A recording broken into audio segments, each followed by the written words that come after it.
हम मीनू झा गोर लगै छी समस्त मिथिलावासी के। सामाक विदाई के शुभ अवसर पर में एकटा समदाउन लऽ कऽ उपस्थित छी। संग दऽ रहल यऽ श्रीमती ललिता झा। धन्यवाद। जय मिथिला, जय मैथिली।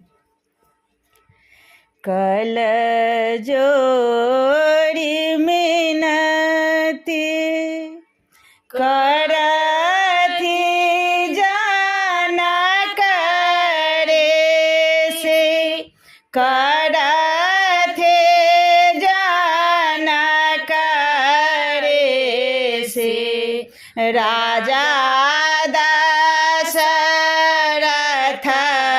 के दुआर, राजा दशरथ के दुआर। आए से तादाए सासुर जेते, सासुर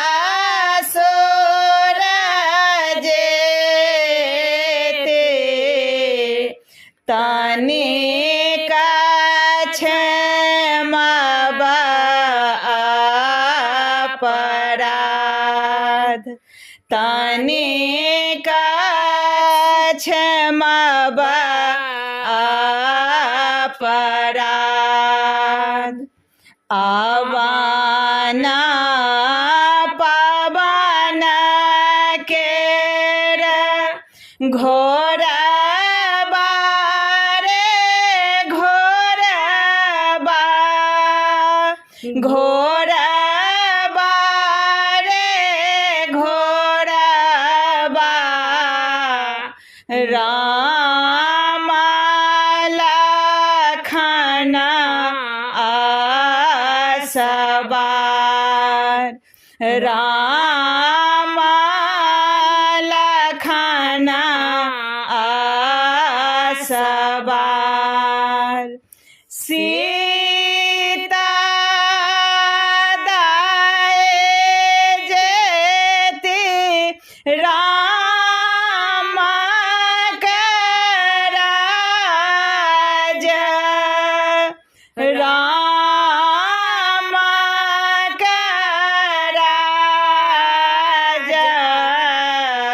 सोना भेल गृह हमार, सोना भेल गृह हमार।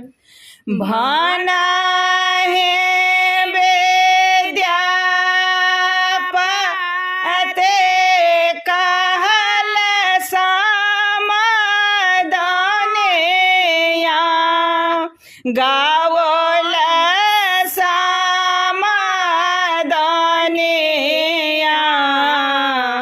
सब बेटे सासुर जाय, सब